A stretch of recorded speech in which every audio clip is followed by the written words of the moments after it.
Get it back in gear Mondays. We went through our 8-week run and saw some incredible results.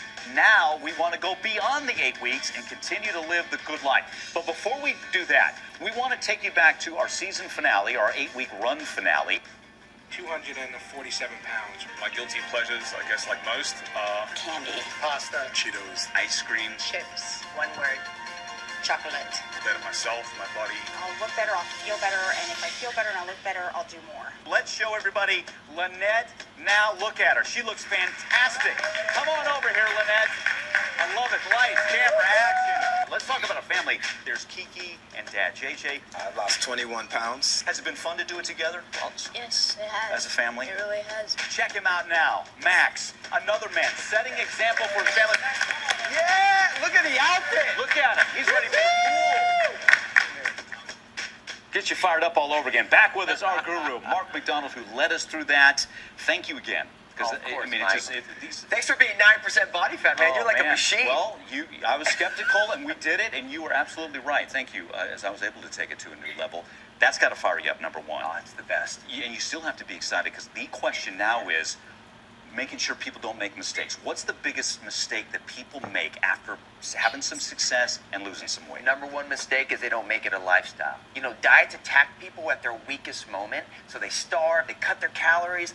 Then once they drop that weight, they start overeating again, they stop exercising, they regain everything plus some.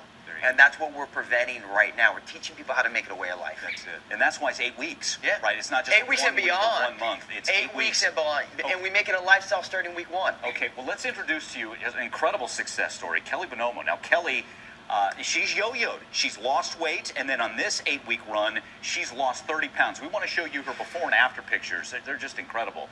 She has dropped 30 pounds. She has dropped nearly 13% body fat, cut 11 inches as well. All right, Kelli, congratulations. You look great, by the way. But before we get to the now, as we look at some of these photos and these great numbers, you've yo-yoed in the past, haven't you? Where you've lost some weight and then went back. What happened? I actually, back in 2007, had dropped 140 pounds initially. Wow. And competed in bodybuilding and figure back in 07 and 08.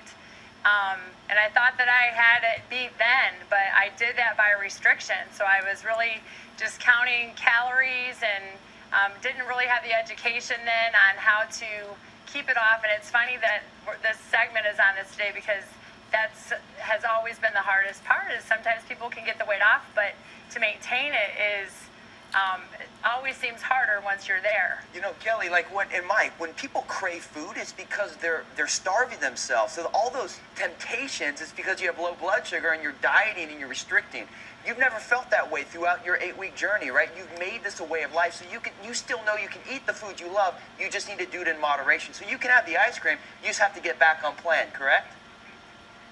That's absolutely right. And you know, we have that mentality that, you know, we should be restricting or we should be creating some kind of deficit to lose the weight. But the reality, most of my clients, and even for myself, it's like every time you turn around, it's time to eat again. And most of them can't believe how much that I'm letting them eat, because they have that mentality that they're not supposed to be eating. So that's exactly right. And it's just implementing the right ratios and making it a lifestyle. It has to be a lifestyle. And just for everybody who maybe you didn't do the 8 weeks, or maybe you're not familiar, the basis of it is stabilizing the blood sugar. I've become a disciple. Eating in threes. Eating in threes every 3 hours. And when you do eat, have fat, protein, and carbohydrates. And take it from someone who was a big meal guy, a big old breakfast and a big old dinner. Mark transformed my eating to where now I have a nice breakfast with some protein and some carbs, a little bit of fat. 3 hours later, I've got my smoothie. And that's it, right, Kelli? I mean, that eating is not, I don't want to go back. No, because your blood sugar is balanced, it releases your stored fat, and it makes you not crave that food, correct? Yes, and the thing is most people will find too, when they go just a little bit past that time to eat, what ends up happening? Boom, you're hungry. And you know, that right there is a sure fact that you're starting to get your metabolism going, and you're starting to get things rolling the way that they should be, and you don't want to get hungry. I tell my clients, you don't want to be hungry. You don't want to get to that point. You want to be eating consistently every 3 hours so you don't get to that point where you're ready to eat your arm. Hey, Kelly. I mean, you obviously you look great. You're so full of life. That smile says it all. Thank you. Tell me Thank you. and give a word of motivation as you answer this question to everybody out there. How you know in your heart you're never going back. And you're never going to gain 40 again or anything even close to that. Well, I know that I'm never going back because for the first time, I've done this the right way. I've made it a lifestyle. I am not restricting. I'm not depriving myself of things that I enjoy to have. And if there's any advice that I can give to anybody out there, one thing, like whenever I'm having a bad day or whenever one of my clients is having a bad day, I always tell everybody to just visualize where you want to be at your goal. And if you can see that in your mind and you believe it, then you can achieve it and be it.